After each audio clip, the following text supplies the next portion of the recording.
Are we good? Good. Are we ready? I'm ready. How's my hair? Perfect. Nice. How's my stain? It's going. It's going? It's going. Drying out. I'm not going to keep looking at it. Don't I stop don't pointing it out. All right, let's get into it. Hey, I'm trying to live until I die. Come connect, you know it's a lewd state of mind. Yeah. Talking traveling, if you wanna fly. Fitness and finance, living a better life. Keep it raw, no filter. Living with no limit. Thank you for tuning in. Come on, let's get it.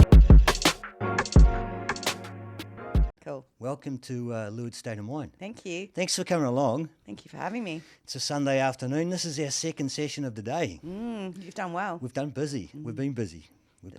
Your first guest was pretty special. Yeah. You know Jono, don't you? No, Jono. Well, it's a good follow-up, isn't it? Jono and then you. I loved it that I'm on the same day as him. Do you want to introduce yourself to our listeners and our viewers? Sure. My name's Vanessa Miranda.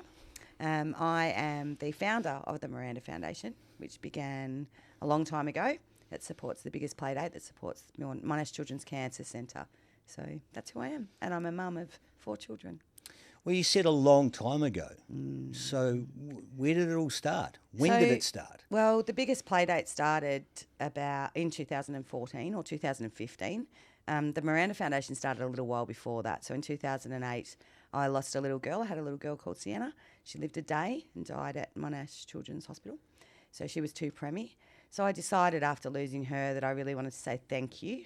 So I started the Miranda Foundation because I'm an accountant, so I know how to do those magical registered charity things without too much complication. So we started off quite small, just with shopping tours and things like that, just for the babies hospital, really, for other people that lose preemie babies. So it started quite small, just as a thing we did annually. And then in 2014, my eldest daughter Taylor got leukemia.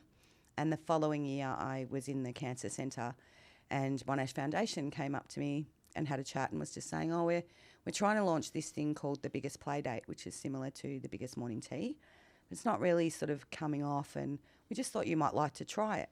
So I tried it, but in typical Vanessa style, I didn't do a little Biggest Morning Tea. I just thought, well, we can make this fantastic. So we started off at the Silly Seahorse back then, just a little play centre, and ran the Biggest Playdate for its first year. And this is its 10th year. Wow. Yeah. What a journey. Yeah, it's been a journey. Definitely a journey. Can you tell me what it's like to lose a child? I can tell you, but you won't understand. It's sort of like, before you, I don't know if you have children. Do you have children? Yes. Yep. Before you have children, everyone says, oh my God, you wait till you have a child. It's like having an extension of yourself. And you sort of sit there and go, yeah, that sounds all really lovely. Similar to losing a child. I can tell you that it's soul-breaking, and I can tell you that it's shocking. And even if you try and imagine it, you still won't understand that it's not just the loss of a little baby, it's the loss of a lifetime that you were going to watch and that you were going to have. I have 4 children, 5 including Sienna, and I think all of that I missed with her. I lost a chance to have an entire lifetime watching and loving someone. Just got to love her for a minute. So it's sort of, I call it, back then I was only, so I've got 4 children and I've got a stepson. So of my 4, when I lost her, I was like, I've lost a chamber of my heart, and I still feel it. So Yeah. she would be, this year she would have been 16 or 17, and I still, on her birthday, think what should be here. Yeah. Always. I think it's not the natural order of life to lose a child.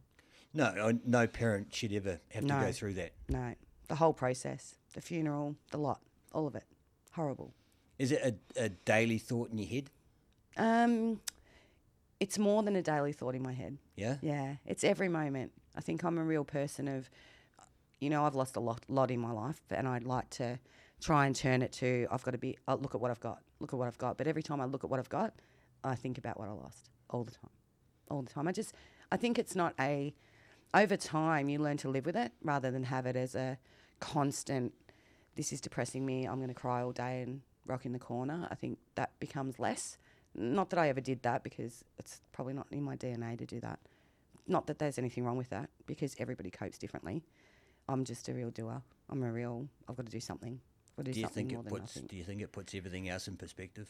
I think I had everything in perspective before that. Yeah. So I'm not a big believer in, everything happens for a reason. I actually think I hate it when people say everything happens for a reason, because I don't believe it. So it's not that I hate it. I just think my life is so different from that. If I thought everything happens for a reason, I think I would be sitting in the corner rocking myself, because there's no reason to lose a child. There's nothing to be learned from it. I don't think, there's nothing to be learned. Did it change the way that I live? Maybe it changed the souls of, it definitely changed my soul, but I don't think it changed who I am. I think I've got this thing that on the inside, we've all got these 5 or 6 main moral compasses, and they don't change. They stay the same. They're always the same. So I don't think I was, I already had Taylor, my first daughter, before I lost Sienna. Sienna's my second child. So I already knew what it was like to love and go through pregnancy, all those magical things. So no, I don't think there's nothing to be learned from it. I don't think it happened for a reason. It just happened.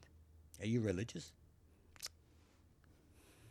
I was brought up pretty strict Catholic, local here at St Joseph's Church. Am I religious? So religion is so many different things to so many different people. So I wouldn't say, I think if I went into a Catholic church, I joke with my mum, who's very religious, that my ass burns a hole in the seat because I sit there and think, what God would do this? So exactly. No, I'm not religious, but I definitely have faith. I joke the same. If I walked into a church, I'd burst into flames. Yeah, that's how I feel. But I do go because my mum is very religious, and I'd do anything for her. So I do go. Okay, so there's obviously religion and there's faith. Yeah, two different things. Oh, for sure. Yeah. Yeah, I have a lot of faith. Don't have a religion. I don't believe there's one God. No, or even 7 gods. Yep. Well, apparently there's about 300 of them. Oh, okay. Well, I didn't know that. Let's name them. You go first. It's not. No. It's not. No. No. It's just, that's the thing, is like, which God's the real God if there's over 3,000 of them? Yeah. 300 And of them. how do we Don't know? quote me. I'm not sure that anyone's ever come back to tell us. Well, that's the problem I have with it, is there's no evidence based to base my opinion on either way. So, but when you see some of the stuff that happens in this world, and you see things that happen like have happened to you, you wonder if there fucking was. Nah. They've got to have a little bit of evilness in them for that to even Yeah, but how can we factor ever make into sense it. of that in our brain? That there's an evil person up there with a puppet going, okay, you're the one to lose a child, And then I look at other people. I mean, in the early stages when I did, because you do go through everything, all the feelings, and I definitely get angry. And sometimes when I got angry at looking at other mothers who had beautiful children and treated them so incredibly selfishly and horribly. And I thought, who made it okay for you to have a child and for me not? Yeah. I think that was part of my reasoning behind there can't be a God. I joined a group as well when I was a little bit like, I've got to find a way to cope with this. And now I've got some really great friends out of it. We called it the Mothers of Angels. And I met other women who lost babies in other ways, some quite horrific. And it made me reinforce the whole, there's no rhyme or reason here. There's no, you deserve this because. There's no, you have to learn from this because. And there's no, this other person is so more deserving than you to have 7 children that she can't afford and can't look after and doesn't even want to. So did you feel the anger? No, I was just going to talk to you about about the grieving process. Were you acutely aware of how you were dealing with the grief, and did you have any sort of consciousness about how you should be doing it or how it should be done? God, no, I don't think there is a should be, because we're all so individual. We're all so different. I don't think you can say, here's the handbook on grief. I'm not the expert, although I've had a fair bit of grief. I'm definitely not the expert, and I hate judging other people and saying, oh, you should be doing it like I should be doing it, because I hate when people judge me and say, this is how you should be doing it. But I think I'm pretty aware of who I am. I'm pretty aware of what I'm feeling.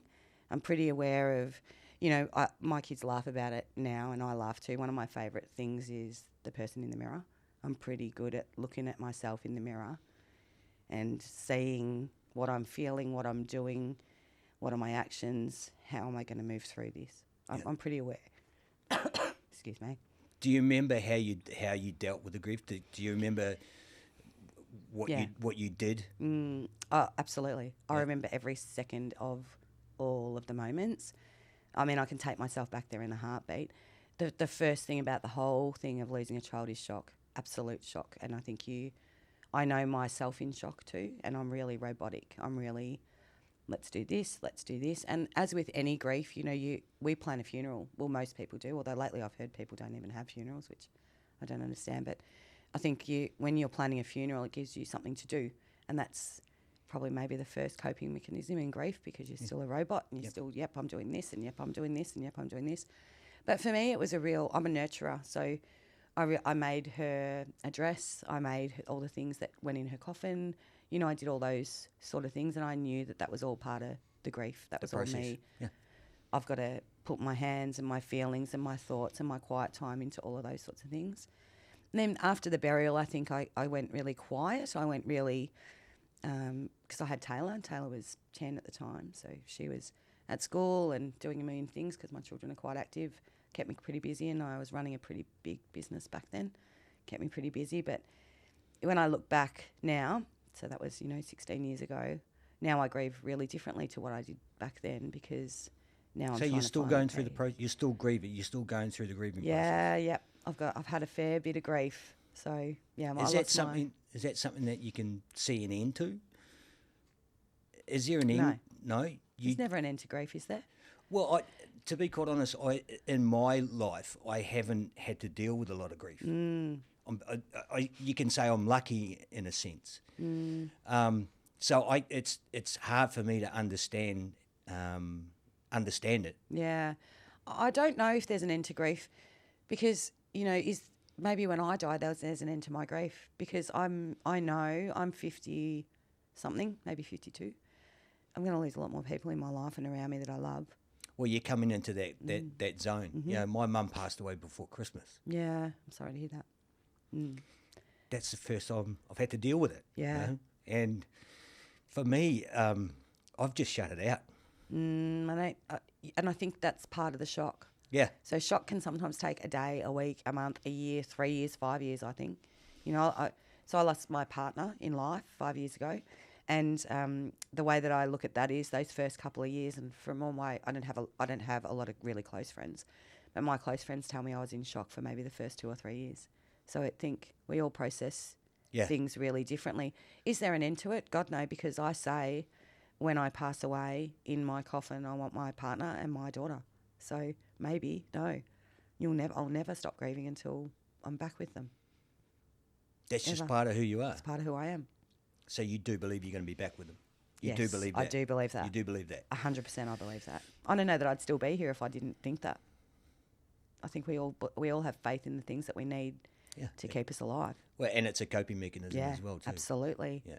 But back in the early days, I've got this thing that death, grief is just fucked, and it's final.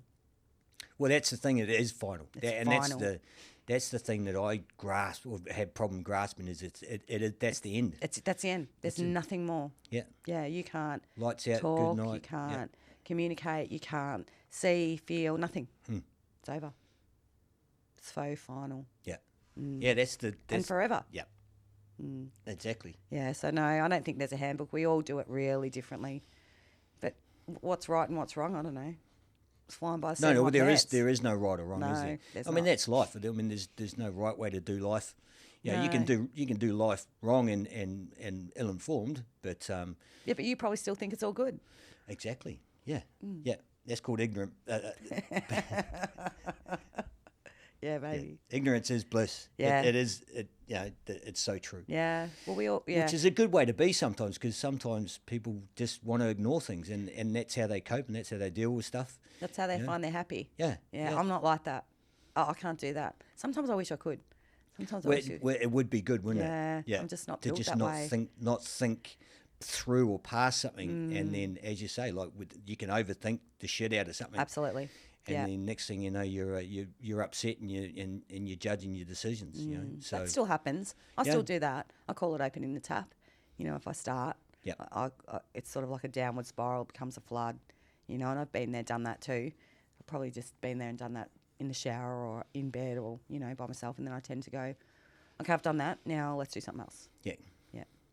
onwards and upwards. Well, that doesn't really work for me. No, No, gotta do something else.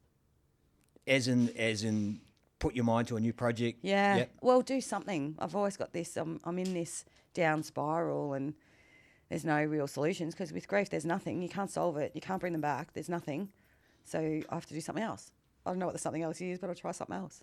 So maybe that's probably how the Miranda Foundation is still going, did still go, and maybe even started. Because I was like, let me give back. Let me do something. Let's make it different for other people going forward. Because, back then we did a shopping tour and it changed one of the rooms, room 10, up at the maternal ward at Monash. So where I gave birth to Sienna was just a normal birthing suite in the hospital, cream-coloured, disgusting couch. Had her, lost her, had her in the room next to me and left the hospital. And for women, after the changes that we made with the money that we raised, they had a doona, a spread cover on the bed, had coloured curtains, a proper couch, bar fridge, kettle, hang out in the room, be a little bit more comfortable in the room, write in the room if you want to write. There was a little book of stories so that you could read and realise you're not the only person in the world that this has happened to. Yeah, you're not alone. No. No. This has happened before and it will happen again. Yeah. That's the thing about it. It's going to happen again. Yeah. It's going to happen again and again and again, all the time. Yeah. Tell me how one starts a foundation or a charity. What's the process? You got to do something. That's the first thing. You got to do not nothing. You got to do something. So you've got to go and find a charity that you want. For me, it's Monash Children's Hospital, and always will be. And then it's different for me because I'm an accountant, but you've probably got to find an accountant that's willing to help you to start a trust deed, because it's a trust. Yes. And maybe even a lawyer. One of the things to be a registered charity is you have to be able to provide all of that money to a tier 3 hospital or some type of registered charity with the government. And if you do that, then you can be a tax deductible charity, which is what we are. Can you explain what a tier 3 is? Not really. No. It's categories with ASIC. They have tier 1, tier 2 and tier 3 in the types of charities that the government and the tax office will support. Okay. And as you say, you can give tax receipts for Absolutely. donations. So if you give me $100 right now, I'll give you a receipt. You can claim it on your tax, mate. Beautiful. That's what we like to hear. That's right. To be quite honest, as far as I'm concerned, if I'm donating to a charity or something, it doesn't matter. It doesn't really matter. No, it doesn't. But then to some people and to bigger things, that's important. Yeah. Well, I know for some organisations and businesses and that, they've got to dot the I's and cross the T's. Yeah. And it's that peace of mind as well too, because I was just going to say it's a peace of mind. I mean, I can't. My charity is very, very good because I am an accounting office and I have staff. There are no costs. Yeah. So, if you give to a bigger charity, there's probably 15% admin costs, 10% this cost, whatever. We have nothing. Well, some of the big ones, we won't name them. No. 80 cents out of the dollar is going to administration. Correct. Which is 20 cents goes to the actual thing that you gave your money for. Which is ridiculous. It's absolutely ridiculous. And sorry. That's all right. We'll edit that. It's easy. Get rid of it. It's easy to do. Either that or we'll make it louder. Yeah. Everyone can have it. Oh, wake up. What were we saying? We're talking about the charity. Yeah. The tier of the... Yeah, so our one has no cost. None, because I donated all my time, all the girls' time at the office. It's all donated. How much have you raised so far? $300,000. Wow. Yeah. It's amazing. That's pretty good, isn't it? It's a great feeling. When we added it up, I was just like, holy shit. Yep. That's a huge amount of money. And still going. Still going. Last year we hit $60,000. We raised in one day. That's brilliant. It's amazing. It was amazing. People love it. So... I love it.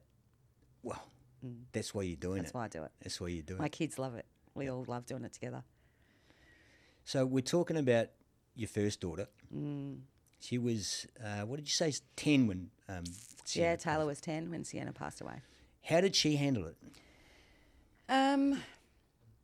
She was devastated because having a mum who's pregnant and you're about to have a little sister, she was an only child.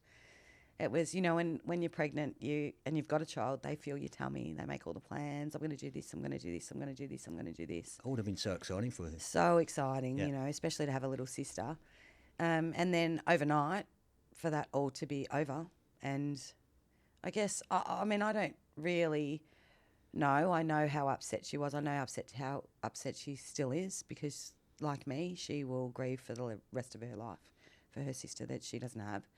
So that's how I get teary when I talk about my children. So it probably was for her the first moment in her life where she was absolutely devastated.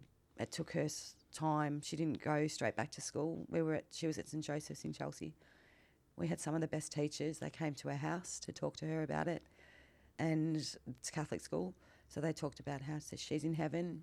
And back then, Taylor still had her faith in God and in heaven, and she believed, that God had her in His arms and in heaven, and it was beautiful. She was happy. Got her through. But even there's still the question why, isn't it? Yeah, you can imagine. Yeah. Look, that was my first question to the doctor at the time. Yeah, a 10-year-old child trying to process the loss. Yeah. And then it's like, well, why? Why did it happen? How do you explain it? You can explain it away as the teachers did. Yeah, you can, which is all you can really do. I mean, my doctor at the time, when I went back after losing Sienna, that was my question. I need to know how this happened and why. I want an autopsy. I need a reason. And did you find that reason? There was no reason. Her answer to me, and I still remember her to this day, she's a beautiful lady, Christine Dixon. She could see how upset I was, and she just looked at me and she goes, "This was a bad roll of a dice and that's it." Fuck. Yeah. Isn't it amazing how those sentences can be used? That is the sentence, and I still in use a medical it today. profession. Yeah, but I'm really black and white. So if I'm serious about something, which I was in that appointment, you can't escape the question that I'm asking you. No. And I want the answer. I want you to tell me exactly what I did wrong. Because firstly, my fear was, I don't want this to happen again. I don't want it to happen to anybody else. Yeah. And particularly not my children. I need to know what is it that caused so much heartbreak and devastation in my family. But there was no answer. She was preemie. There was no answer. Back then, 9-week-old babies don't live. Now they do. Is that correct? Is that right? Yeah. What's changed? What's changed? Medicine. Yeah. The hospitals, they're amazing. Doctors are magicians. We're only talking the course of a decade. We are. And that's how much can change. Yeah. Yeah. She would be here today if she was born today. Imagine if they could do that with cancer in the next decade. Well, that's what we're hoping. So Taylor's oncologist, Peter Downey, in one of my moments of I'm going to kill somebody, I'm having a downward spiral moment, he sat with me and I was like, what the? I want it to be me. I don't want it to be my child. I want it to be me. And he just looked at me and said, well, you'll be dead. Because 40 years ago, children with leukemia died within 6 weeks. And now, 40 years later, 70% chance of survival. It's amazing. Amazing. Let's talk about the diagnosis of Taylor. Yeah. How'd that come about? So, we talk about faith, and these are the times that remind me of my faith. So Taylor was 14 years old. She was in year 9. By then I'd gone on to have my gift of Sean and Kira. So they are now 13 and 14. So back then they were 3 and 4. And Taylor was at Haileybury. They were actually, Sean was at Haileybury, Kira wasn't. She was at a local creche. Taylor was a energetic, fun-filled teenager, fighting with me all the time, doing 10 million things like aerobics, and at Haileybury doing everything she could possibly do because that school's great at giving kids opportunities, and my kids tend to take them all, particularly Taylor, doing everything, training for aerobics, going to Queensland, competing, losing a whole heap of weight because she was fit and training 4 times a week and blah, blah, blah. Really academic, really I want to do so well because that's what they want me to do, so I'm going to do it, doing really, really well. And then it was October-ish. So exams were coming up. And she started getting a little bit lethargic, like tired. And my children aren't really tired kind of kids. They're full of energy. So I was that sort of a red flag immediately? No. I thought she was just being a teenage asshole. So I was like, you still need to get up and you still need to get in the car and you still need to do everything. I don't care how you're feeling. You'll be right. Yeah. Thinking, it's a cold, or, teenagers get colds, do whatever. That was nothing. And then we went out to Yumcha for someone's birthday, and Taylor would normally eat 50,000 dumplings and she probably ate 2 or 3. And I was like, what's wrong with you? You got a headache? Or what's going on? She's like, I don't know, I'm not feeling it. The next day she said, Mum, sat at the kitchen bench, I can't go to school, I've got a headache. So then I was just like, you wouldn't even know what a fucking headache is. Just get in the car, you're going to school. Oh, fuck. Yeah, and she was like, oh, all right then. And then I was like, she goes, but Mum, and she put her head on there like that, you know, with her hand on there. And I thought, shit, something's wrong. You actually do have a headache. So I was like, rightio, you stay there. Took the other kids to creche, whatever. Came back, put her in the car. I was like, come on, we'll go have a blood test. Because she was like, oh, I actually didn't tell her she was going to have a blood test because she was too scared of needles. So I said, we'll just go to the doctors and see what's going on. Like, you're going to have the day off. But in my mind, I thought, you must be anemic. So I'd been anemic before in my life, you know. Okay, so it was on the radar of Yeah, it was what could have- definitely in my head. I was like, you're anemic. You're low in iron. Get a blood test. That's what it'll tell us. Yep. So when we got to the doctor, he was like, what's wrong? She told him. He was like, oh, it might be pressure. And I was like, anyway, just give her a blood test. So then she nearly fainted, was like, what? I'm not having a blood test? Because she hates them. I was like, no, you have a blood test, see if you got that. Came back, not that. And I was like, oh, so that took a day to come back. So then she was still sort of like, but trying to pick herself up. But I'm looking at her thinking, something's wrong with you. So My guts. Mum intuition. Yeah, 100%. I was like, this isn't a Panadol moment. Something's wrong with you, and it's not anemia. You're not anemic. So then I was like, okay, so I went back to the doctors, and in my head was, this could be cancer, but it's not going to be cancer. So we went there, and I said, oh, you need to take another blood test because something's wrong with her, so we need full blood to see if it's something else. What could it be? Did they not do full bloods the They did first not, time round? No, because they then said to me, she's at Halebury, you're putting her under a lot of pressure, she's got exams, maybe she's depressed, perhaps she's stressed. And maybe I did second guess myself, thinking, oh, maybe I have put I do put a bit of pressure on my kids. And Well, I you know just want the that. best for them. I want them to be the best that they can be. Yeah, exactly. You know, so, Yeah. but And other people view that as, well, you put a lot of pressure on your kids. fuck, You know, fuck them. I know, but that's Yeah. when you sort of second guess yourself when you get people telling stuff. So I did second guess myself for a minute. And then when it came back, I said to the doctor, I want you to spin it. And Taylor didn't know what that meant. And he was like, yeah, we'll spin it. So I'd already Googled. So when you spin blood, if there's teardrops in it, there's split cells, which can indicate cancer. Oh, I didn't know that. Yeah, so I came back and there was no split cells. And he was like, Vanessa, you know, we need to give it some time, but I've got no patience. So I did some more Googling and it came up with leukemia and childhood cancer. And my guts was like, this is what it is. So we went back and did another lot of bloods and I said, send it somewhere else, spin it again. Came back with no teardrops. Everything was clear. There's nothing in it. You just need to wait. So I really couldn't wait. So I rang up Nurse on Call and I said, these are my blood results because I'm a little bit like, I have to know everything. Yeah. She could hear the panic in my voice and she just said, you can wait till the hospital closes at 5 o'clock and you can go to emergency. So by that time I'd Googled and found this lovely, amazing magician called Peter Downey. So I drove to Monash at 5:15 with Taylor and I said, we've just got to find this, honey. I don't know what it is. She's like, what do you think it is? I said, I don't know, because I had to lie to her like we lie to our kids, like Santa Claus. Yeah, for sure. So we went there and, you know, the emergency department was like, because I'd said to them, I think that this is cancer. And they were like, you know, there's no signs, there's no bruising, there's no swelling, there's no blah, blah, blah. Her blood tests don't show it. So then I just said to the ER nurse, I want you to ring Peter Downey and I want you to show him these blood results and I want you to tell me what he says. So then they did that and he said, okay, do another set of blood tests on Monday morning and come and see us. So we went down there Monday morning, did another set of blood tests, which by this time Taylor was all bruised and hating my guts because she hates needles. And we went in there and we met Dr. Sarah as well as Dr. Peter.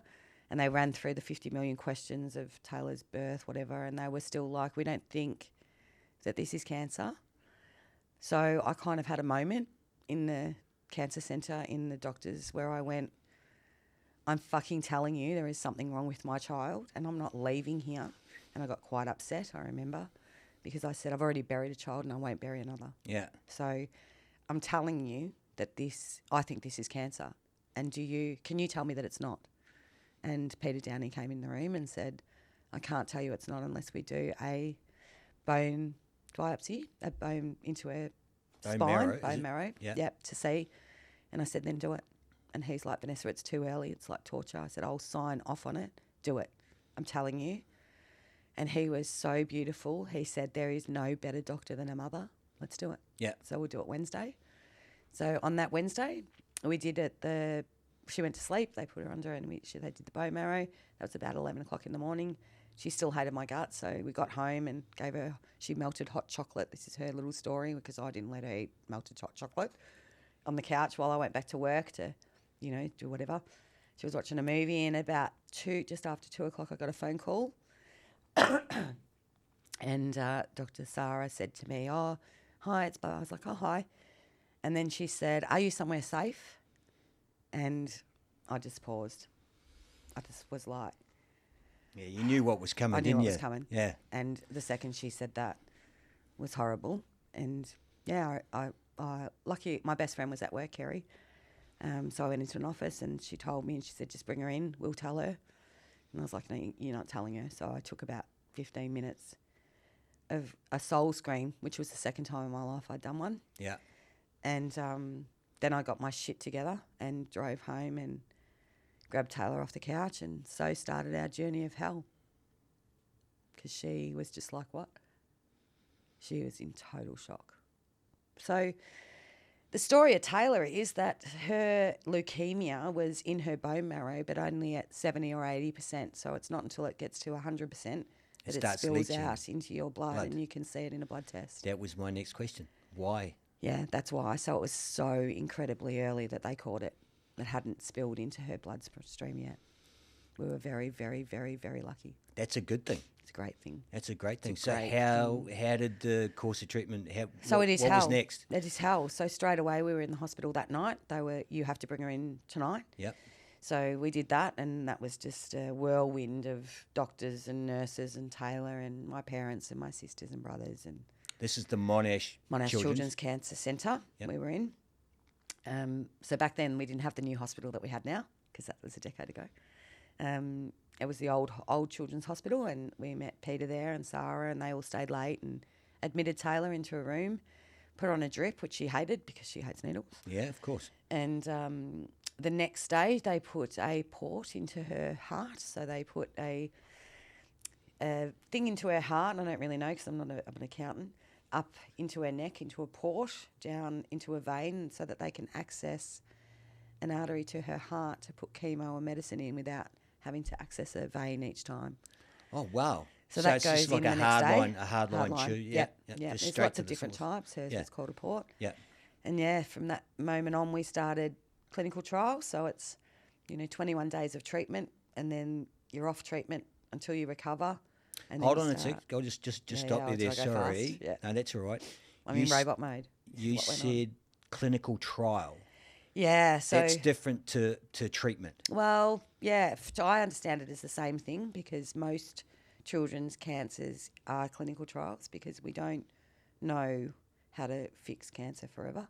If we did, we wouldn't have it. There's so many different types of cancer. We don't know why it happens.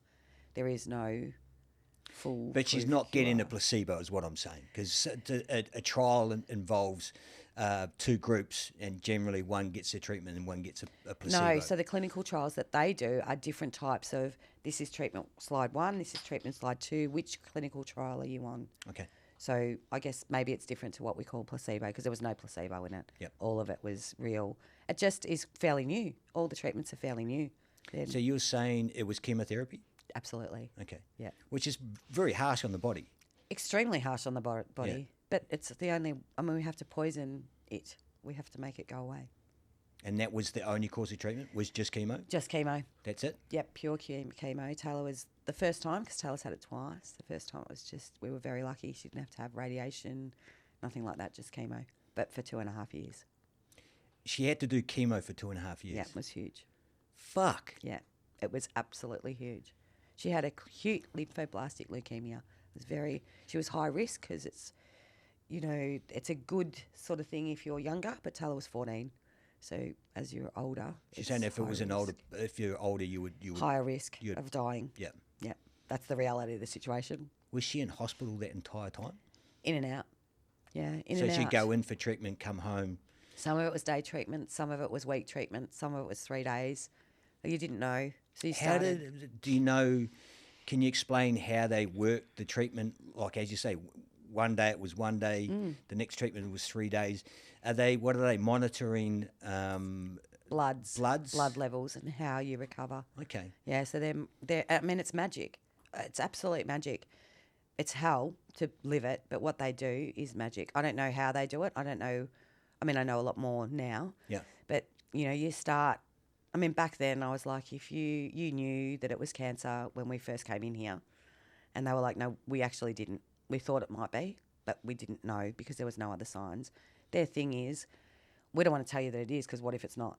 So when you yeah, they've got to be. It's like when people are at the end of life. I mean, doctors don't want to say you've got 3 to 6 months or 3 months because they don't want to give you false hope. Yeah. It's just, and it's not fair, to be quite honest. I mean, as a patient, you want to know exactly where you stand. Yeah.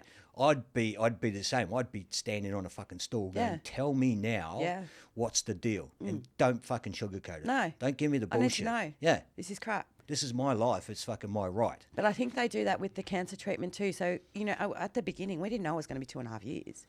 That was not mentioned to you at all. It probably was, but I didn't hear it. Okay. A lot of stuff was probably mentioned to me that I didn't hear. That's fair enough. Yeah. Yeah. I don't know if it is actually. I don't. No one's ever asked me that. I don't know. I just remember being told, here is this month's. So here's the 21-day treatment. Yep. And then when we've finished that, we'll see where we're at. Maybe they tailor it. I don't think so because most of us were on the same thing.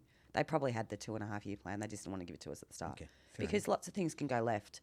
If you get sick, if Taylor got sick one time through the thing, she got the flu, the real flu. Well, because your autoimmune, your immune system's going to be fucking stripped. Yeah. You can't be around.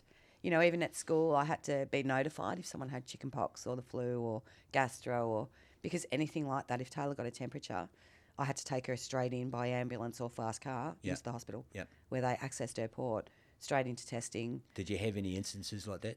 Yeah, absolutely. Did it happen? Yeah, it definitely happens. I've still got post-traumatic stress from the thermometer thing when it goes beep, beep, beep, beep. Oh, Jesus.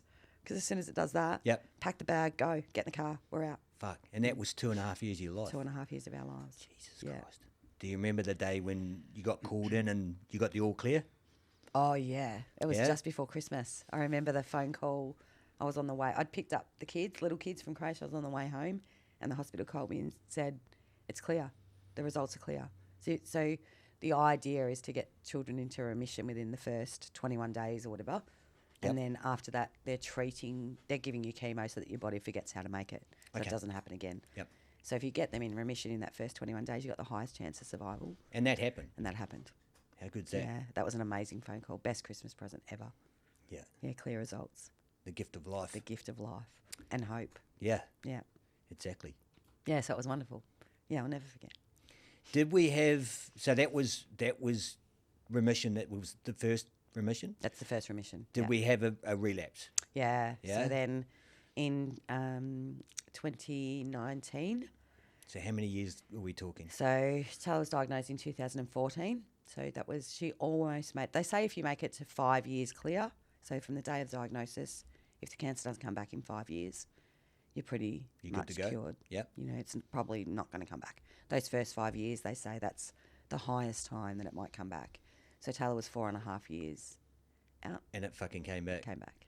Jesus Christ, do you remember that day? Oh yeah, she wasn't even with me. So she had this thing planned where she wanted to take a year off, work her guts out and go on Kentucky, travel the world. So I was like, why wouldn't you? Of course you can. That's a great thing to do. You deserve it. Absolutely. So she was overseas. She was in London and it was Sienna's birthday. So, the 2nd of November, we always have a day where we're all together. Yep. It's the day we lost her. So Taylor rang me in the middle of the night and she said, Mum, I found a lump. So she's in London and I'm in Melbourne. Yeah. And I'm like, darling, it's going to be nothing. We all have lumps, blah, blah, blah. But in my mind, I was like, what the actual fuck? Yeah. And she's like, it's Sienna's birthday. Something made me feel it. I was like, no, darling, it's not going to be that. My sister was over there as well, not with her. So I rang her. They went together to a doctor over there who went, no, just continue on and have your holiday. It's going to be fine. But Taylor couldn't do that. So I flew her home. She knew something was up? Well, I think once you've had cancer, you never lose the fear. Yeah. It's never, ever goes. Every day you wake up and you think, well, it's like a noose around your neck, isn't it? Well, it grew in your body without you being able to see. Yeah. You can't see it. Yeah. It's in your body. So for her to have that, she was beside herself and I think she'd grown up a lot. She'd seen all the things that I had done and said and asked, and her thing was, I need to know it's not cancer. So let's do the journey. Let's figure it out. Yeah, so she went and, she was an adult then, so she did a few things by herself, and I'm doing this on my own and I'll be fine. And luckily at the time, I said, so you're going to go get the results of your biopsy? And she was like, yep, I'm going on my own. I'm independent. I'm an adult. And Scott was there, my partner, and he was like, no, Vanessa's just going to go in the car park then. And I said, well, I'm just going to go in the car park and smoke out there and wait for the results. And you go get the results. And she was like, all right, then you can come in. Thank goodness. Yeah. Because the doctor, she didn't go to Monash. She just went to somewhere in Frankston. And the doctor couldn't even look at me. So I just knew. Oh, fuck. Yeah. And do you mind me asking where the lump was? On her boob. So right here, just under it, under sort of where her port was. Maybe. So was it a different type of cancer? Well, we thought it must have been, which is why we were like, this is so unlucky. How can you get breast cancer or something? Like, that's why I was like, it can't possibly be that. Leukemia is a blood cancer. Yeah. What is this lump? Yeah. So, but since then we have learned that it can metastasize. I'm glad you said that. Well, I said it very slowly. Did you notice? Metastasize. These syllables in my head. So it found a spot to sit and grow in her, just under her boob. And How do we know how long it had been growing there? Not very long. No, she had it removed and then radiated and chemoed. Okay. Yeah. So. And that was 2019. Yeah. So she was treated all through 2020. So it was 6 years clear. No, she was in 2014 she was clear, so it was 2019 it came back. Yeah. So she wasn't quite 5 years. For that one. So now with 2025. So she took her a year and a bit. So 2020. Okay, so we're not out of the. Nearly. Do you know what the date is? No, I don't. No. So I'm sure she would. Yeah, of course. Yeah, she will. And everything's okay. Everything's great at the moment. Fucking, that's awesome. Can we touch wood? Yeah, it's wood. No, we're not allowed to tap. It's real wood. No, yeah, everything's clear. She's great. She's wonderful. Yeah. Yeah, wonderful. And you've had no issues with the other children that you've got? No, so it's not genetic. It's a bad roll of the dice. Fucking, yeah, that genetic thing. You know, you've got to feel for people that are born into situations that they have no control over. No. You know? Yeah. You know, where this is likely to happen to you. Something's going to be genetically passed down from your parents because of the DNA. Yeah. And there's a chance that you could have something, you know, whatever it is, which is fucking, that's another shitty roll of the dice too, isn't it? Absolutely. You know? Absolutely it is, because it's passed down and it's likely going to happen to you. So you're going to live your life in fear. This is going to probably happen. Yeah, well, that's the thing, is like you can live in fear, or you can just get on with life and well, everyone and lives live with fear, don't we? We all Well, do, I just think- different types. Yeah, well, everybody's got their little triggers and their little things that'll niggle at them. I mean, obviously yours are bigger than Mine some. are pretty traumatic yours in are- my face. They are pretty big. Yeah, I'll give you that. They are. We live with them all the time. Yeah, exactly. Everybody's got their own demons to bear. You know? Yeah. So And things that stop us. from us in our doing tracks. stuff. Yeah. For doing, yeah. I think the one lesson that I've learned in life is to not let something stop me do something. That takes a lot of strength. To not, well, it's strength. I'm not so. I mean, you can look strong on the outside, you know, and not be, and you've got a constant dialogue of going, you need to do this, or you need to get up, or you need to, you know, fear can be very enabling, and a lot of people live with it, and they just deal with it, and it's just part of that's what they think life is supposed to be like. But I think if you can analyse where the fear is coming from, and you can sort of get it head on and take it on, there's nothing that you can't do. In life. You're absolutely right. You just have to think it through. And You have to find a way. sometimes it's easier to say than to do. I mean, it's very easy to say, "Oh, just get off the fucking couch and go for a run." It doesn't work that way. No, it doesn't. It really doesn't work that way. No. But it has to come from you. Oh, for sure. That's why I talk about the man in the mirror, because I'm like, you have to sit in the mirror and you have to find a way through. Yeah, well, I've said previously on this podcast that I've got to look after number one before I can be there for my children, or for my wife, or for my friends, and Yeah. you know, I need to make sure that like with Jono. You know, we've all got to make sure that we're good, we're in the right headspace, and we're looking after ourselves, giving ourselves some self-love, you know, and making sure that we're top-notch for everybody else. Yeah, I've only just learned that one. Yeah? Yeah. That's They just talk a about recent one for you? Yeah, it took me a long time to learn. In fact, I reckon it's only last year when I've gone, it's time to fill my own cup. It's time to stop for a second and everyone's all right, everyone's all good, and maybe I need to give back to myself a little. Well, see, with me, it's you can label it as being selfish. And I've been called selfish before, and I don't have an issue with that. I don't have a problem with that whatsoever. I need to be more selfish. I am being now. Yeah, yeah. It's not a bad thing. It's definitely not a bad thing. You can be, as I said, you can be selfish and generous in the same sentence. But there are times I've had in my life where I couldn't be selfish. I didn't have that choice. No, that's fair. That's fair enough. That is But fair now enough. I have the choice. Yep. Yeah, I can be. Yep. And you're conscious about it. I'm You've got a conscious. I'm awareness. aware of it. Yeah. This is what I need to do now. That's the thing. It's being aware of Yeah. of your own consciousness, you know, and how you relate and interact with people, and how your actions and the reactions that you get from it. Yeah. You know, so Which some people don't even see that stuff.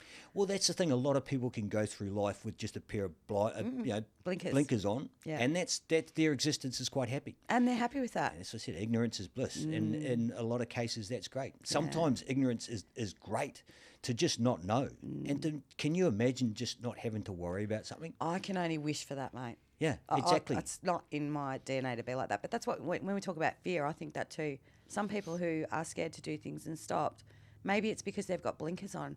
Maybe it's because they can't see the fear, understand the fear, recognise what it is. They just ignore it, and that stops them. Well, that's like children, you know. They jump off fucking walls and they do shit because there's no fear. No fear. There's no understanding of consequence. No. You know? No. Or cause and effect. They learn that in life. You want to hope that they do. You know, and they're not jumping off things just for the sake of it. Some still doing it. Yeah, yeah. Well, there's some kids that will just... Big kids. Yeah. I know a few of those. Yeah. Hey, let's take a break. This podcast is brought to you in part by Buckfast. What is Buckfast, you ask? Well, let me tell you. It's better known as Bucky, and it's an internationally enjoyed, unique tasting tonic wine. It's equally rich in heritage as it is in taste. It packs a punch from 15% alcohol and about the same amount of caffeine as a well-known drink that gives you wings. Buckfast's enjoyment is only rivaled by its versatility from the cooking pot to the wine or cocktail glass. Drink it straight, mix it in a Negroni, or use it as a marinade. Available Australia-wide and distributed by Beeblebrox Beverages. Visit beeblebrox.com.au to find your closest stockist and buckfast.com for cocktail and recipe ideas. All right, I've powdered my nose. You're all good? I'm all good. It's good to be back. How's my stain? Yeah, it's gone. Yay. It's gone. Stop. You're making me stare at your chest. Are you doing that on purpose? I am. Hey, it is good to have you. Thank you. Before we go any further, we've got to have a toast to Buckfast, to Rob and Joe, Chapel Street Cellars, our sponsors. It's good stuff. Have you had it before? I had a try before. Yeah, No, I have never had it before, but it's pretty good. Isn't it? Yeah. Yeah. Thank you. Our listeners and our viewers should know that sound by now. Maddie's laughing in the background. They know it well. Yeah. You're on yeah, it all exactly. the time, mate. It does sound nice on the mic. It does. Sounds really good. Sounds really good. Hey, now we're getting back to the foundation. Yeah. The Miranda's Look at those gorgeous Foundation. children. Oh, how good's that? Beautiful. So on the website, mirandas.com.au/foundation, there's a bit of a story there, how Yeah. everything started. We've been through that. We've been through that. Story of the Miranda Foundation. Yep. Yeah, they're the reasons. So anybody and everybody, if you want to head there and have a look at that, is there a link to donate on that? There is, further down. If we scroll further All down there, the Maddie. way down, I think. Yep. There's a donate here. There It is. Yeah. 260,000. That's more than that now, isn't it? You Yeah, said it's it more was than more. that. Yep, it's more. It's over $300,000. Yeah. Now, tell me, where is that money going? That money goes directly to Monash Children's Cancer Centre. It's actually an amazing thing to have seen the first time we did it, I was like, this is so worth it. So we get to, at the end of the play date, we come up with an amount. Thank you, Deb, my lovely PA, who sits down and works out exactly what that number is. Then we ring up the cancer centre and we say, when can we come and see you? Then Taylor and myself, sometimes all of the kids, go along and sit with an oncologist, one of the head oncologists there, and say, how can we actually make a difference?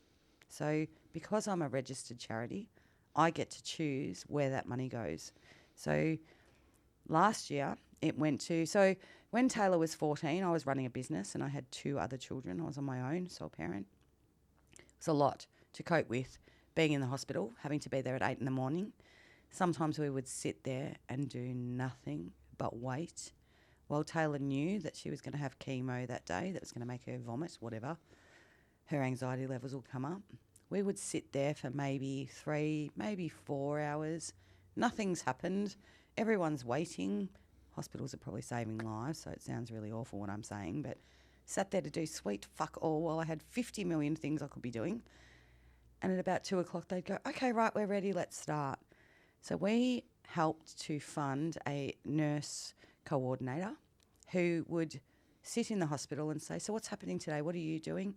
Coordinate it a little bit more, get people moving a bit more, get things a little bit more organised, help those adolescent teenagers through what was happening for the day.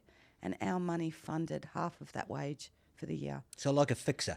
A fixer. She was there to fix She was there to shit. fix and oversee, and Yeah. which is what I tried to do when I went in there, because I'm like a little bit of a, what the fuck's going on here? What can I do? How can I get it Yeah. moving? Can I give it to her myself? You know? Yeah. So we funded that. So it's amazing. We actually get to sit and decide where is the best place for this money to make a difference. That's So awesome. It's amazing. So it doesn't just go into a pool or Yep. to the hospital, do what you want, here's the money, we never know what goes on. We sit there and go, tell us what goes on. Tell us what a difference it's made. Because one of our big things is, what really hit me about Monash Children's Hospital is, and like everything, you know, I'm part of our footy club, that sense of community. Our hospital is a community hospital. We all have to do something to support it. It is funded by our government. It is funded by the state. But we all have to help it to help our children. And we all can make a difference there. Any little thing that you can do, you can make a difference, and our foundation does, and I love it. I love that we can see where it goes. In it together. In it together. In it together. So that's my thing with Taylor. That was at the beginning of the whole, Jesus freaking Christ, what is going on? I said we will do it together. Yeah. We are in this together. We will do it together. Every single step we'll do together. And I meant it, and I still mean it. Well, I as a still mean it parent, now. yeah, exactly. Absolutely. What more can you do? Absolutely. You know? And there's been so many times in my family with 4 children and myself where I've sat there and gone, we'll do it together. We are in it together. That's a big thing for me. So That's a great mantra. That's an excellent mantra. Great mantra. Hey, question for you. You did explain that the Monash is public, it's a state hospital. It is public hospital. Do they lack the funding needed to provide the services?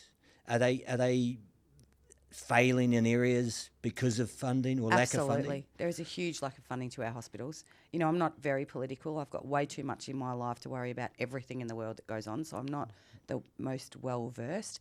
But I do know that Monash Children's Hospital is only 40-odd years old. Royal Children's Hospital is 100 and something years old. It has got a lot more. If you said to the average Joe Blow, what is our children's hospital? They would think that they would say Royal Children's Hospital. But that's not true, because Monash Children's Hospital services everybody from Clayton all the way down to Sorrento and Portsea, all the way across to East Gippsland. So if you have a child who gets sick in that area, in our area, I live here, you go to Monash Children's Hospital. Yep. You don't go to the Royal Children's Hospital. So the funding that Monash gets isn't like what the Royal Children's gets. The recognition that it gets. You look at the Good Friday appeal, that's for the Royal Children's Hospital. We didn't have one for Monash. We didn't have anything for Monash. You know what gets me is that hospitals have to have these appeals I know. to keep the wheels greased. Well, that's why I said I'm not very political about it, because we can't change that. Yeah. All we can change is what we can change. What I can change is doing this foundation and trying to make a difference, which we do by doing something, because we can all do something.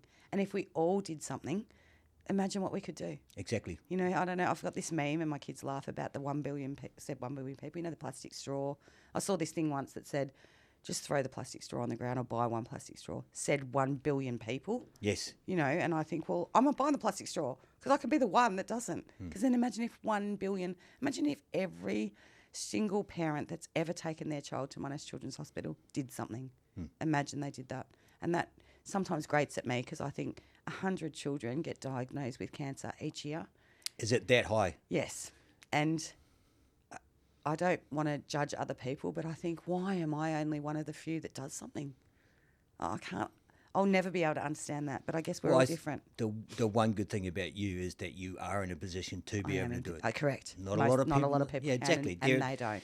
You can imagine if your child got sick and you were on the bones of your ass and you're struggling to pay the rent or to pay the power. Yes. Or didn't have the connections that I have or the personality. I get it. And I met a lot of people like that. But I just think out of 100 every year, we can all do something. Just do something. Even if it's buying raffle tickets or buy a bag of Easter eggs, just do something. Because if we all did something, we'll make a difference. Are there kids falling through the cracks?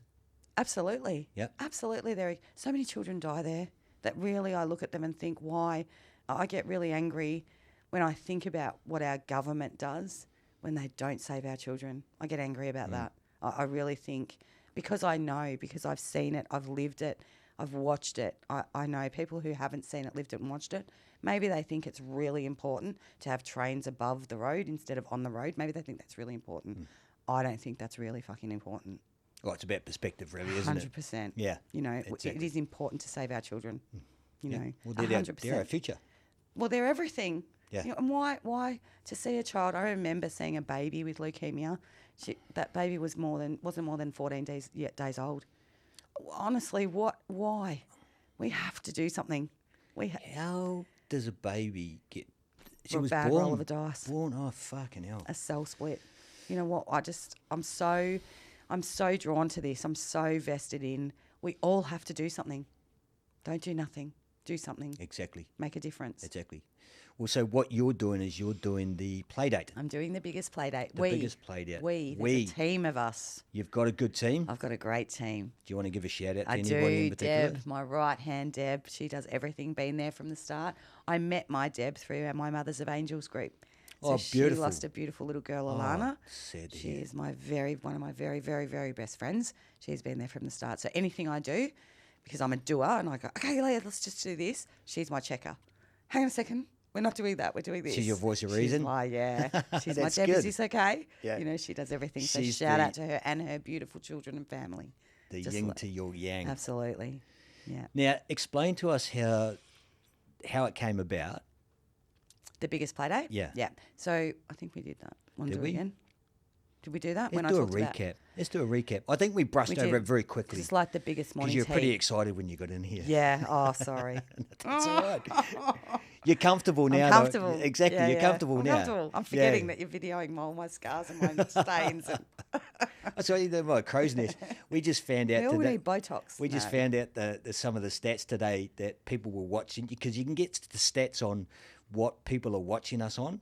Right. And Maddie, you were saying they watch, like there was a stat on large screen TVs. Is that correct? Yeah. Oh my Yeah. God. So there's people watching us and Don't look at me on the slide. and HD 75-inch plus, to screens. see your crows. To see your crows. I'm going to need some more Botox. Yes. Okay, so you want to recap? Yes. So the Biggest Playdate was born because I was sitting at the cancer centre waiting for treatment, and I met a lovely lady called Georgina who came and sat with me. She worked, still does, for Monash Foundation. And she said to me, we've got this idea. We want to run this thing called the Biggest Playdate, which is like the biggest morning tea for children with cancer. So explain the morning tea. That's The another biggest cancer one, yeah, isn't it? that's another cancer one. That's for breast cancer. Yes. So it's everywhere. Lots of people do it. Lots of people have a Biggest morning tea at their house and raise money. Yep. So she said, what do you think? It's called the Biggest Playdate, and we just want people to get together and have a play date and raise money for children with cancer. And I was like, that's a fantastic idea. So then she said, will you do it? And I said, of course I'll do it. Yes, I'll do it. I will do the Biggest Playdate. So the first year we ran it quite small-ish at a little play centre to trial, see, can we do this? What can I pull this off? Which, as you said before, I'm very fortunate. I am able to do those things. So we did it, and it's kind of now like that, but on steroids. 10 years later. 10 years later. It just grew and grew and grew, because once I saw the potential for this and that the community actually wants this, they want to do this. People, it's great for community, isn't it? It is great for the community. Everybody gets involved. Everybody wants to. Yeah. And the idea is, so when you have cancer, you do miss out on a lot of things. So when Taylor, she was 14, so obviously that's a key time in a teenager's life of partying and, you know, doing lots of things that she couldn't do and socialising that she couldn't do. Anyway, they missed out on a lot of things. So the biggest play date is a fun day for kids to go and have fun. Sick kids don't have a lot of fun, or they might miss out on their school fete because they're neutropenic. This is about, let's create a huge biggest play date where everybody has fun and laughter. So the biggest play date is filled with old school fate games, like, you know, throwing a ring on a bottle toss or flipping up a coin onto a chocolate bar to see if you can win it, lucky dips, all that stuff, as well as sausages and burgers and tuck shop and pies and popcorn and fairy floss and ice cream and rides and all the amazing stuff, dunking machines, amazing stuff that kids want to come and do. There's no entry fee. So if you don't have a lot of money, you can come. And it's like $2 to play a game. It's $4 for a sausage. It's $6 for a burger. That's unheard of these days, Absolutely isn't it? unheard of, because it's about come to the biggest play date. Yep. Because every $2 coin that you flick goes directly to the Children's Hospital. Exactly. Everything you buy there, that money goes to the Children's Hospital, because everything's donated. Everything that we have there is donated. That's insane. It's so wonderful. So many people say, yes, I will do this. Yes, I will provide you with. You know, I've got a great friend of the family, Danny. He has bought into the whole, what a great thing you're doing. I'm going to help you do it. So he runs with my stepson, Jet, and was my partner, Scott, ran Brown's Burgers. So he supplies all the meat, all the bread, everything, the bub, the gas, the icebox, everything. Turns up with my son, my husband's friends, family, whatever. Cooks all the burgers for the whole day, sells them all for $6, puts cheese on them, sauce, loves it. And every $6 for every 300 burgers that we sell, all that money goes to the Children's Cancer Centre. That's amazing. It's amazing. He loves it. My son loves it. Everyone loves it. To do something for nothing, when you're doing something, you're not getting paid for it. You're just coming along and helping on a day that's going to make such a difference. People love it. I'll tell you what, there's a lot of people in this world that should try that. They should try just it. Once. Just come. No, just not just coming No. to the event, doing Volunteer. something for nothing. Do There's something for no nothing. ulterior motive. Nothing. Volunteer. No. Just give what Just you can give. I love it. I mean, I do it. That's exactly what I do. I run a business and did 10 years ago where I did promote that business, but never at the biggest play date. It's not about promoting business. It's about doing something. Just volunteer yourself. I've got a very good friend of mine now who was a teacher of my son, Sean. He came along for the first time a couple of years ago. He was so emotional. He said, I'm doing this every single year. What a great event you run. Yeah. This makes me feel so good. So he will be there running what's called a lolly jars, where you got to roll dice. If you get dice, you win a lolly jar. He loves it. Brilliant. Loves it. So everybody should come and volunteer, because we've forgotten how good it feels to have a great day where you're not getting paid for it. It's great. Exactly. No ulterior motives. No. Hey, now the one this year is coming up on Sunday the 16th of March. Yep. So if you are listening to this, you've got a week to get your shit together. Yes. It is happening at the Aspendale Gardens Community Centre from 10 a.m. to 3 p.m. So that's Sunday, 16th of March, 2025, the 10th edition of the Playdate, the biggest Playdate. The biggest Playdate. Carnival Day to help children with cancer. The weather's going to be fantastic. You just need to pop in. It better be. It will be. It will be. It doesn't even matter. No, exactly. Exactly. Man, that as I said, that's insane. And everybody involved, I mean, I'll get hats off to them. Oh, there's so many volunteers who just love it. They give up their whole day. Thank you very much to all our volunteers. Is there anybody else you want to shout out to? If I sat here, we'll be here for 2 hours, because it takes a whole village to pull this off. Yeah. It's amazing. Well, as you say, community. Community. Yeah, it's about the community. We lost it in Corona because of Corona. Let's not fucking talk about Corona. Fucking hell. Wrecked everything. Yeah, it wrecked a lot of things. Yeah. It did. It didn't wreck the biggest playdate. No, that's good. How good's that? Yeah, it didn't. Keep going. Keep going. Come along. Masked up for that particular one. Yeah, we did do that. We did mask. Everyone had to wear a mask. We had to have a COVID marshal at the door. Oh, wow. Those were crazy days, Oh weren't my they? God. Crazy times. Let's not go there. No, I don't know. No, let's not talk No. about it anymore. No. We're not going to give it any more airtime. No. So once again, Sunday, 16th of March, 2025, Aspendale Gardens Community Centre, 10 a.m. to 3 p.m. Get down there. Come down. Come down and help the community. And if you want to help in another way, just ring me. Yeah. We'll put some contact details. Actually, there's contact details on the website. Yes, there is. We'll put the website up on the episode. This episode is going to go out very, very shortly. And as soon as it does, you'll put it out to all your people. I will. Exactly. Yeah. And if you can't help or you can't come down and help, get on the website, donate, please, Yes, for please sure. do. Yeah. As little or as much as you can. Doesn't matter. You'll make a difference with whatever. Of course. Well, as you say, the beauty about it is that 100% of the proceeds 100%. go to where they need to go. Yeah. Hey, now we just talked about where the last amount of money went to. Mm-hmm. It was the fixer nurse. Mm-hmm. Is that what we're going to call her officially? Yeah, why not? Why not? It sounds good. Isn't it bad? I can't remember her name. I'm going to get home and Taylor's going to go, I cannot believe you can't remember her name. That's I all can't. right. Just ring me and we'll edit it in. Yeah. I'll just say it. So what do you think's next for the cancer So centre? I think a fair bit of funding is going to go into that. There's not very many teenagers that get children's cancer. It's often young children. It's more common in, sort of 7 to 2-year-olds get cancer. When you're an adolescent, they call it, it's rare.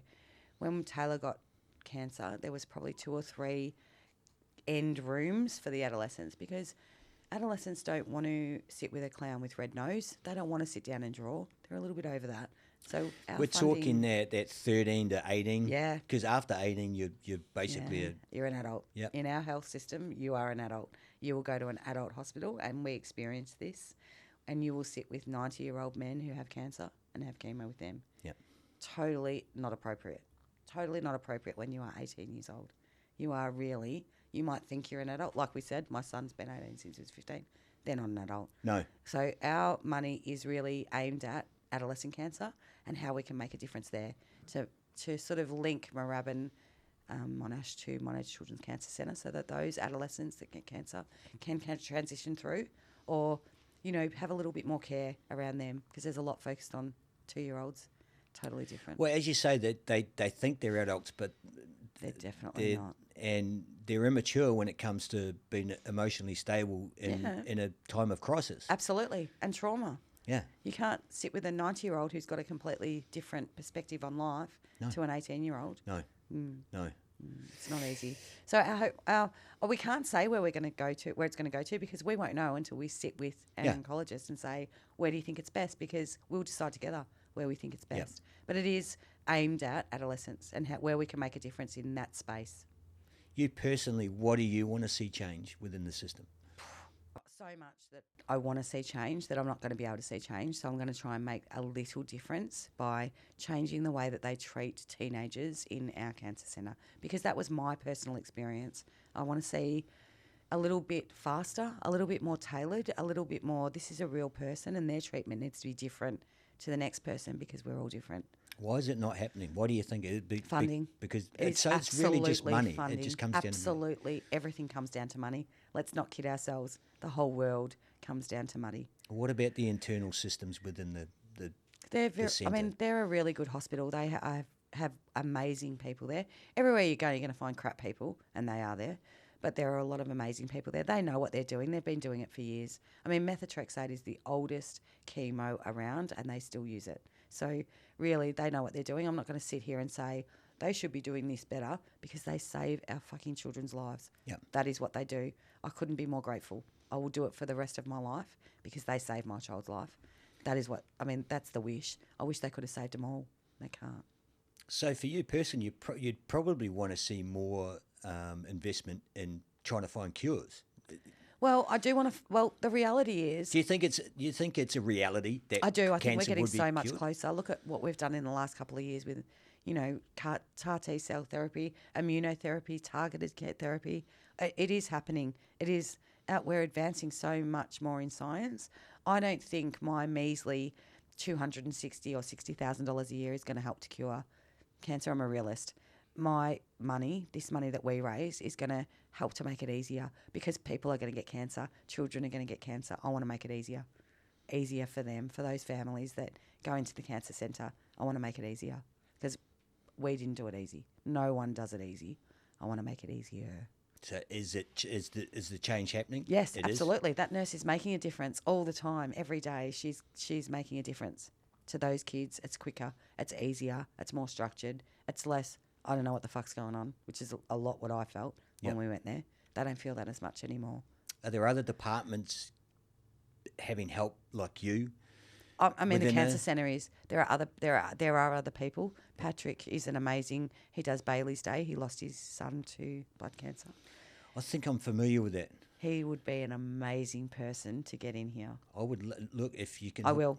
Please. Yeah, I'll send it to him. Yep. Because Taylor and him have done some things with Peter Downey, so there's a connection there. He's an amazing person.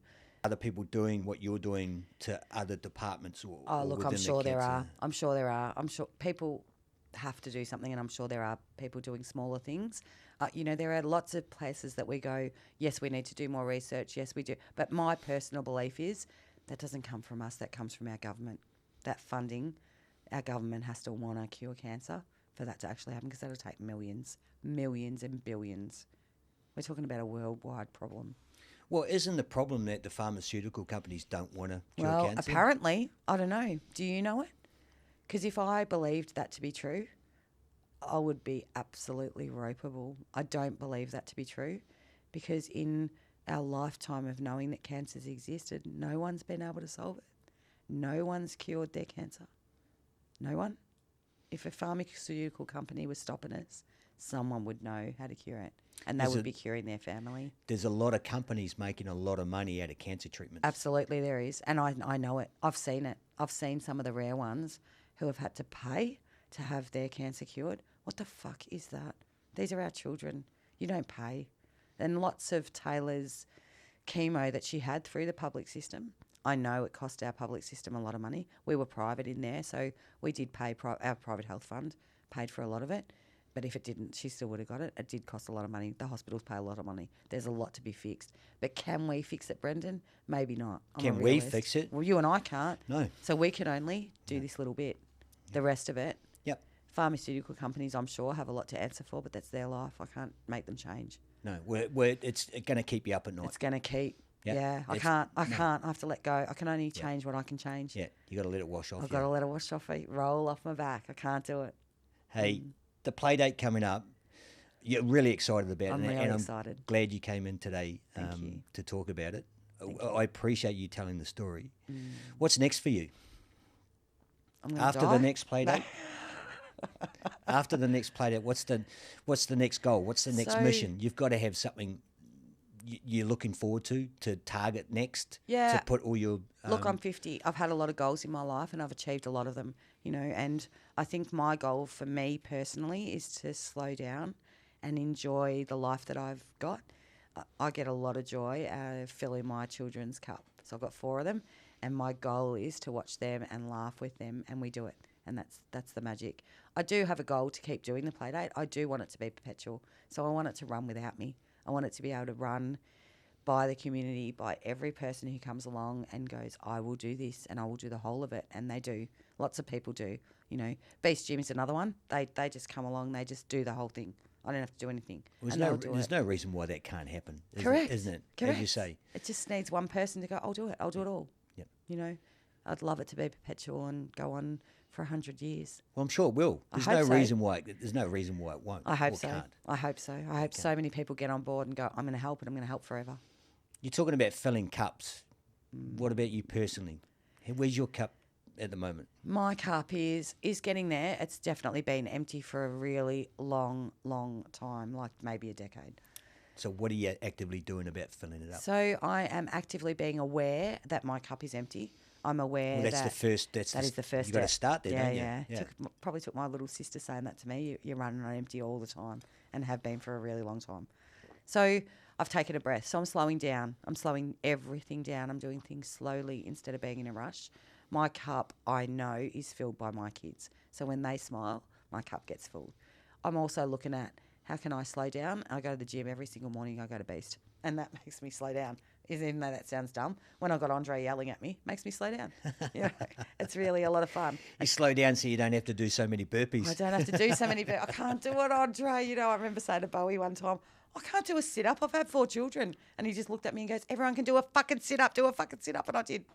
So I love it. That's my slow down. Just a bit of motivation. Bit of fun. My brain's not going. My brain is not going when someone's yelling at me going, just do this.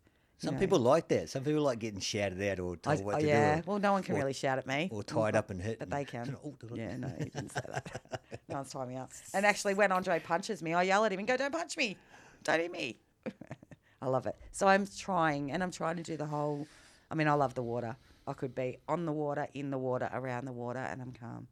Brilliant. So do you live Bayside? I do. I live in Patterson Lakes on the water. Nice. Yeah.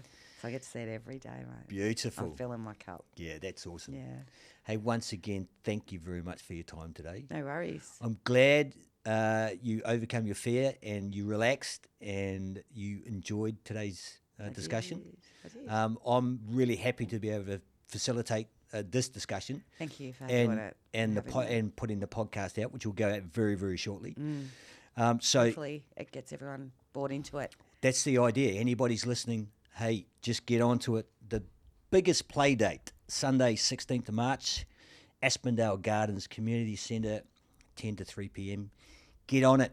Get in. Get there. Into it. Hey, thank you very much. I appreciate it. Thank you, Brendan. That's a wrap, Matt. Yeah, thank you for tuning in and for your time. You know the vibe, I'm steady living until I die. It's a loose state of mind and we showed you that. Keep it authentic and real, I hope you coming back. Hey, make sure that you subscribe, cause we got it popping all the time, man, it's going down. If you wanna elevate, wanna live a better life, keep it locked here. You know it's a loose state of mind, let's go.